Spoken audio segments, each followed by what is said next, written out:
महाराज जी मैं एक गृहिणी हूँ और कर्मचारी के तौर पर डाक विभाग में कार्यरत हूँ। मेरा अधिकतर समय घर और ऑफिस के काम में ही निकल जाता है। आपके सत्संग के माध्यम से ज्ञात हुआ कि किया हुआ जो भी कर्म है उसको प्रभु को समर्पित कर दो, ये भी एक प्रकार की पूजा में आता है। कृपया मार्गदर्शन कीजिए कि क्या ये कर्म योग है या भक्ति योग, या यदि भक्ति योग है तो मैं महादेव के सबसे प्रिय भक्त नंदी जी की तरह निष्काम भक्ति के मार्ग पर कैसे चलूं?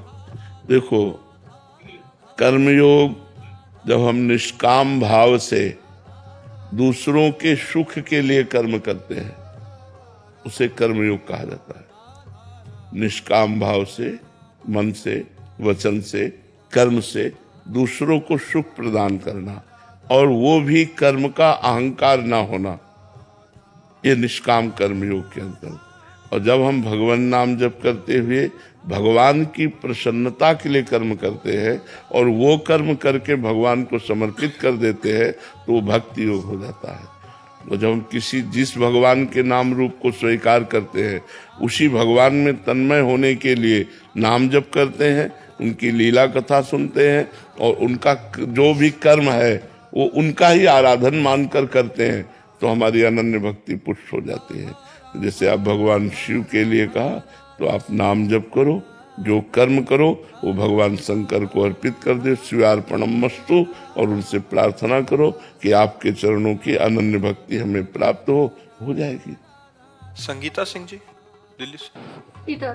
राधे राधे महाराज जी। महाराज जी मैं कई हॉस्पिटल की संचालिका हूँ। सामाजिक सेवा के माध्यम से समाज में सकारात्मक परिवर्तन लाने के लिए आपके क्या विचार हैं? हमारे विचार पहले सकारात्मक होने चाहिए। तो हम सकारात्मक विचार वाले हैं तो हम सकारात्मक विचार ही फैला सकते हैं। अगर हमारे विचार नकारात्मक हैं तो हम सकारात्मक का नाटक कर सकते हैं लेकिन सकारात्मकता नहीं ला सकते हैं। सकारात्मकता कब आएगी? जब हमारे अंदर शांति होगी, हृदय प्रसन्न होगा, तब पॉजिटिव विचारों का उत्थान होता है। जब हमारा हृदय चिंताग्रस्त होता है, भययुक्त होता है, विषादयुक्त होता है तो नकारात्मक भावों का सृजन होता है, निगेटिव बातें हमारे अंदर आती है। तो हमारे अंदर भय न रहे, चिंता न रहे, शोक न रहे, हर समय उत्साह बना रहे, इसके लिए हमें क्या करना चाहिए? इसी से पॉजिटिव भाव आते हैं। निर्भयता से, निश्चिंतता से, निशोकता से पॉजिटिव भाव आते हैं, सकारात्मक भाव आते हैं। इसके लिए हमें भगवान की शरण में होकर भगवान का स्मरण करना चाहिए। जो भगवान की शरण में है और भगवान के स्मरण में है उसके रोम रोम से पॉजिटिव विचार, संस्कार ये फैलते रहते हैं अपने। इसीलिए तो संतों का समागम किया जाता है। संतों का समागम क्यों किया जाता है? पॉजिटिव विचार के लिए। हम जितना उनके नजदीक जाते हैं हमारे अंदर के निगेटिव विचार, निगेटिव क्रियाएं ये सब नष्ट हो जाती है, नकारात्मक सोच नष्ट हो जाती है। और जहाँ नकारात्मक सोच नष्ट हुई हमारा हृदय आनंद से भर जाता है। और जब हम आनंद से भर जाएंगे तो हम जितनों को चाहेंगे उतना आनंद फैला सकते हैं।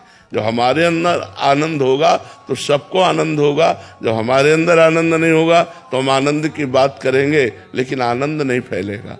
इसलिए हमें चाहिए भगवान की शरण होकर भगवान का नाम जप करें और जो उससे भी व्यवहार करें, जैसे मरीज है या कोई भी, उसमें भगवान की भावना करें कि इस रूप में मेरे भगवान है, तो हमारा पॉजिटिव विचार फैलने लगेगा। हमारे अंदर जो आनंद है वो फैलने लगेगा। हमारी बात से मरीज को सुख मिलने लगेगा, हमारी बात मात्र से लोगों को आनंद मिलने लगेगा। तो इसलिए हमें चाहिए भगवान की शरण होकर खूब भगवान के स्मरण करते हुए कार्य करना। डॉक्टर राहुल सारस्वत जी।